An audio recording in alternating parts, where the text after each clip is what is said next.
نحمده ونصلي ونسلم على رسوله الكريم اما بعد فاعوذ بالله من الشيطان الرجيم بسم الله الرحمن الرحيم وللآخرة خير لك من الأولى سبحان اللہ إن الله وملائكته يصلون على النبي يا أيها الذين آمنوا صلوا عليه وسلموا تسليما محبت و ذوق میں ڈوب کر پڑھیے الصلاة والسلام عليك يا رسول الله وعلى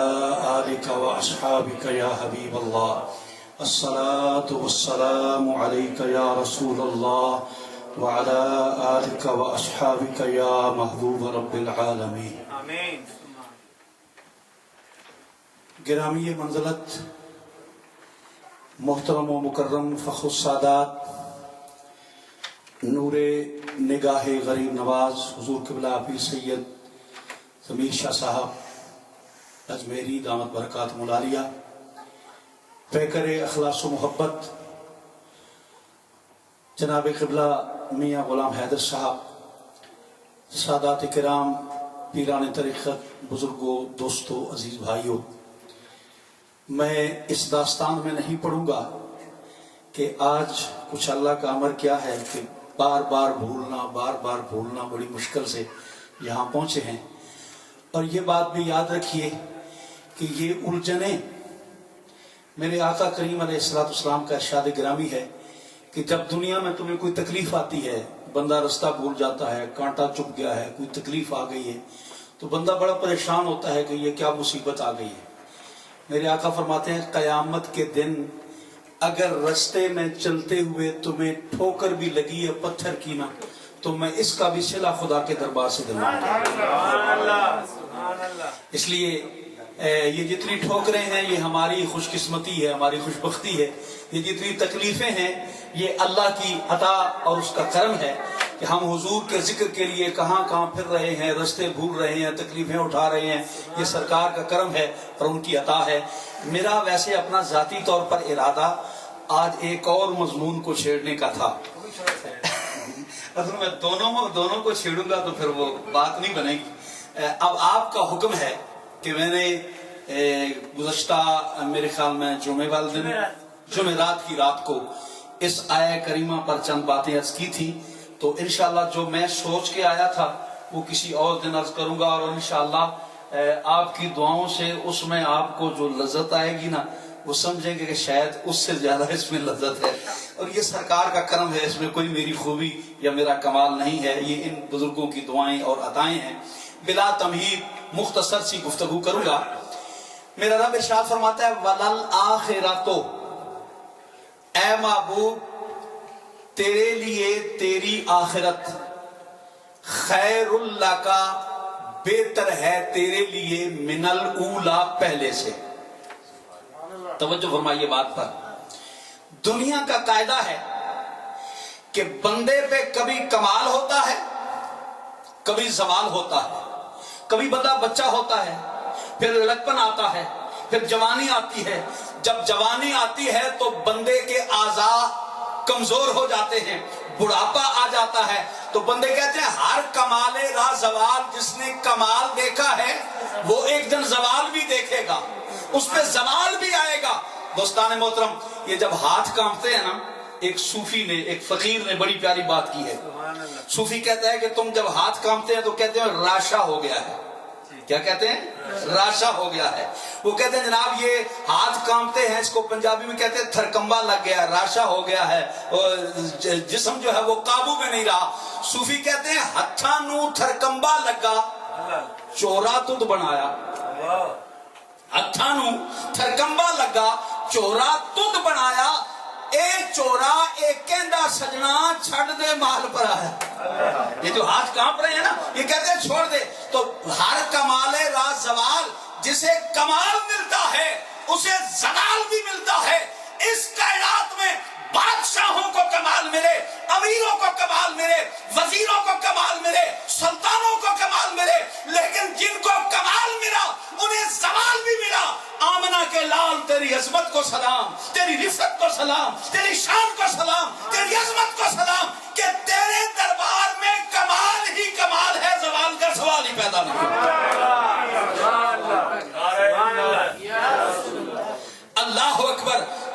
محترم توجہ کیجئے، رب کہتا ہے وَلَلْ آخِرَةُ خَيْرٌ، تجھے کمال ہے،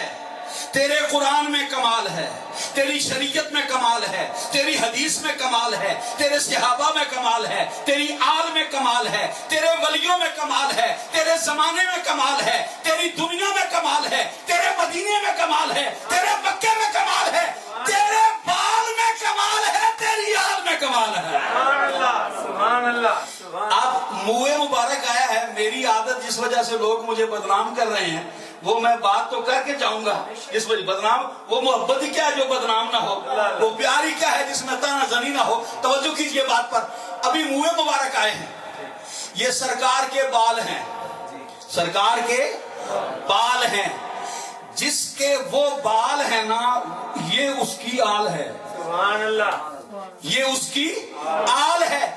دوستان محترم، بال بھی اسی مدینے والے کے، آل بھی اسی مدینے والے کی۔ سبحان اللہ۔ اگر بال سے پیار کرتے ہو تو آل سے بھی پیار کرو، اس لیے کہ بال بھی کملی والے ہیں، آل بھی کملی والے کی ہے۔ سبحان اللہ، سبحان اللہ۔ ایک حدیث عرض کر دوں پھر آگے چلتا ہوں۔ نبی کریم صلی اللہ علیہ وسلم کی حدیث پاک ہے، اور اس وقت بھی بیگ میری کتاب میری گاڑی شکیل صاحب کی گاڑی کے اندر ہے، اور اس گاڑی کے بیگ میں کتاب اس وقت بھی میرے پاس موجود ہے۔ سرکار کی حدیث ہے، حضور فرماتے ہیں جو بندہ ایک دن میری اہل بیت سے محبت کرے، اللہ،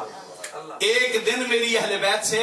محبت کرے، سرکار فرماتے ہیں ایک سال کی عبادت کا ثواب اسے عطا فرمایا جاتا ہے، ایک سال کی عبادت کا ثواب اسے عطا فرمایا جاتا ہے۔ تو فرمایا یہ بال ہیں، کملی والے میں کمال ہے۔ بے شک۔ کسی عاشق نے کیا پیارا ترجمہ کیا، توجہ کیجیے اس بات پر۔ آپ فرماتے ہیں کہ لکھ یوسف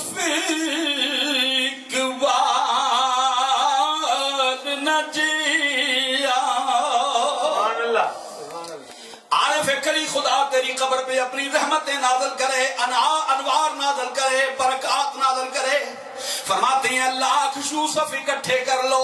لیکن مدنی محبوب کے بال مبارک کا مقابلہ نہیں کر سکتے۔ فرماتے ہیں کہ لاکھ یوسف اقبال نجیا او ہوگ جوان ادے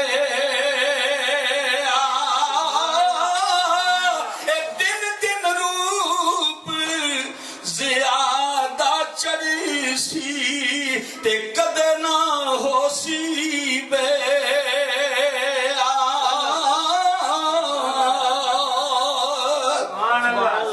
یہ پنجابی میں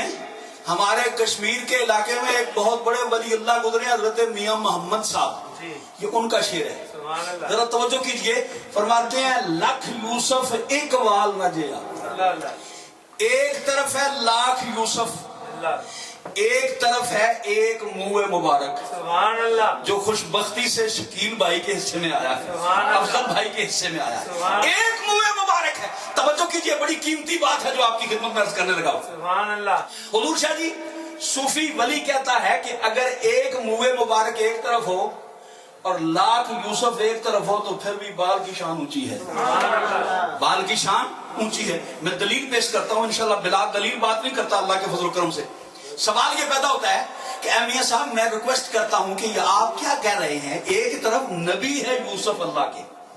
اور لاکھ یوسف ایک بال؟ فرمایا اگر تو غور کرے تجھے پتا چلے گا لاکھ یوسف بھی منہ مصطفیٰ کا مقابلہ نہیں کر سکتا۔ سبحان اللہ، سبحان اللہ۔ فرماتے ہیں وجہ کیا ہے؟ وجہ یہ ہے کہ بتا سکتے ہو کہ یوسف علیہ السلام کے بالوں سے لے کر ناخنوں تک خدا نے کسی عضو کی قسم کھائی ہو؟ اللہ، سبحان اللہ، دھیان کیجئے بات پر۔ سبحان اللہ۔ حضرت یوسف علیہ السلام خدا کے نبی ہیں نا، اس میں تو کوئی شک نہیں ہے۔ اور آپ کو بتاؤں کیسے نبی ہیں، حضور فرماتے ہیں 10 حصے حسن آیا ہے کل، اللہ اللہ، اس میں سے 9 حصے حضرت یوسف کو ملے ہیں، ایک حصہ پوری دنیا میں تقسیم کیا گیا ہے۔ اس نے یوسف پہ کٹی مصر میں انگوشت زنا، اس نے یوسف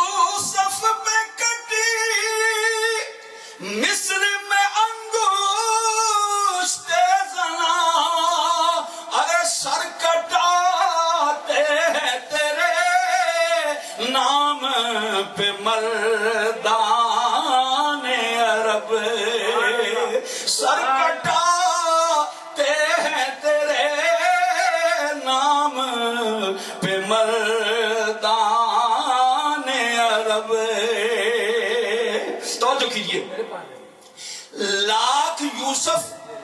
ایک بار. میں نے کہا یوسف علیہ السلام بڑے حسین ہیں,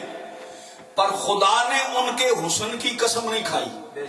ان کے چہرے کی قسم نہیں کھائی, ان کی زلفوں کی قسم نہیں کھائی, ان کے رستے کی قسم نہیں کھائی. لیکن میرا مدینے والا وہ ہے کہ میرا رب مدینے والے کے زمانے کی قسم کھا رہا ہے, مدینے والے کی گلیوں کی قسم کھا رہا ہے, مدینے والے کی زلفوں کی قسم کھا رہا ہے, مدینے والے کے چہرے کی قسم کھا رہا ہے, مدینے والے کی راہوں کی قسم کھا رہا ہے, مدینے والے کے قرآن کی قسم کھا رہا ہے, مدینے والے کے اسلام کی قسم کھا رہا ہے, مدینے والے کے بال کی قسم کھا رہا ہے, اور مدینے والے کی آل کی قسم کھا رہا ہے. قرآن مجید کا مطالعہ کیجیے. اللہ تعالیٰ فرماتا ہے وَالْعَادِيَاتِ ضَبْحًا فَالْمُورِيَاتِ قَدْحًا فَالْمُغِيرَاتِ صُبْحًا. اے محبوبہ, یہ جو گھوڑے ہیں, ان گھوڑوں کی ٹاپوں سے جو چنگاریاں نکلتی ہیں, جو دھوڑ اٹھتی ہے, مجھے اس دھوڑ اور چنگاریوں کی قسم. ارے یار سوچنے والی بات ہے. گھوڑے پہ تو کبھی حضور میاں صاحب بھی بیٹھے ہوں گے, مجھے بھی بیٹھنے کا اتفاق ہوا ہے, آپ کو بھی اتفاق ہوا ہوگا. بڑے بڑے سلطان گھوڑے پہ بیٹھتے ہیں, بادشاہ بیٹھتے ہیں, سلطنت کے مالک بیٹھتے ہیں, لیکن رب نے کسی سلطان کے گھوڑے کا ذکر نہیں کیا, کسی بادشاہ کے گھوڑے کا ذکر نہیں کیا, کسی مولوی کے گھوڑے کا ذکر نہیں کیا, کسی امیر یا وزیر کے گھوڑے کا ذکر نہیں کیا. ارے ذکر کس کا ہے؟ اس گھوڑے کا ہے جس میں مصطفیٰ کا صحابی بیٹھا ہوا ہے. میرا اللہ کہتا ہے اے لوگو, یہ جو دھوڑ اٹھ رہی ہے اس کا تعلق گھوڑے کی ٹاپوں سے ہے, ٹاپوں کا تعلق ٹانگوں سے ہے, ٹانگوں کا تعلق جسم سے ہے, جسم کا تعلق زین سے ہے, زین کا تعلق صحابی سے ہے, صحابی کا تعلق مصطفیٰ سے ہے. اور میں دھوڑ نہیں دیکھتا, میں نسبت یار دیکھ رہا ہوں. میں نسبت, ارے یہاں تو نسبتوں کا بھی لحاظ کیا جاتا ہے. چہ جائے کہ خون ہو, ایک نظر کرتا ہوں قبلہ میاں صاحب کی اور حضور کی بات. اللہ تعالیٰ نے قرآن پاک میں فرمایا